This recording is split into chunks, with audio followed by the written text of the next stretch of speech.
हिमाचल में वन भूमि पर लगे सेब के पेड़ों की कटाई से बागवानों में रोष है।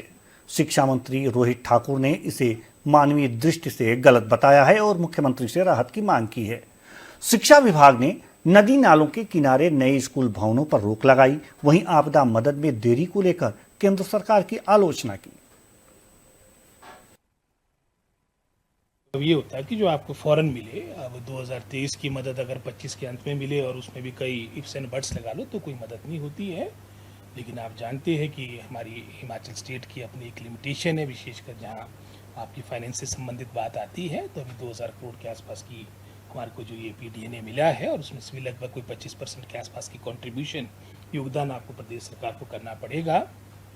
और हम आशा रखते हैं कि शीघ्र ये पैसा मिले। हमारे विभाग को भी, शिक्षा विभाग को भी लगभग कोई उसमें जो प्रथम इंस्टॉलमेंट मिली है 30 करोड़ के आसपास मिली है, लेकिन वो 2023 के है। अब 2023 के बाद चाहे सड़कें थी हमारी, चाहे हमारी बिल्डिंग्स थी जो आपकी डैमेज हुई थी, वो हमने अपने स्टेट बजट्स या अन्य मदों से उसका कार्य कर दिया है।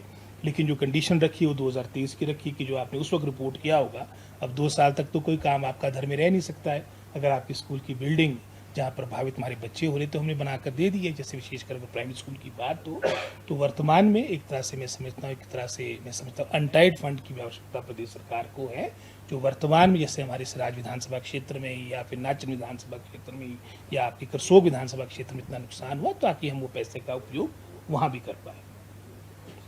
किस तरीके से देखते हैं सरकार किस तरीके से पूर्ण पक्ष रखेगी सर? आप जानते हैं कि इसका सारा बैकग्राउंड आपके सामने और माननीय उच्च न्यायालय के आदेश के अनुसार ये सारी कार्रवाई हो रही है।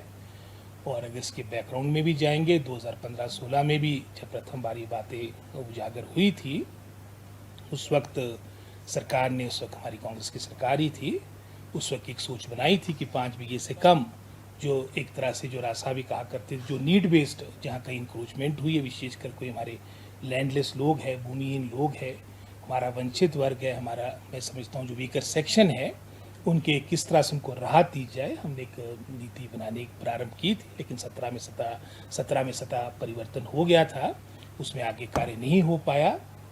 लेकिन अवश्य मैं समझता हूँ एक बागवान होने के नाते भी और साथ ही साथ आने जिनके पास नामात्र लैंड होल्डिंग है, 20 में है या लेस देन 5 बीघास की जो हमने एक सोच बनाई थी, उनको किसी न किसी रूप से राहत मिलनी अत्यंत आवश्यक है। चाहे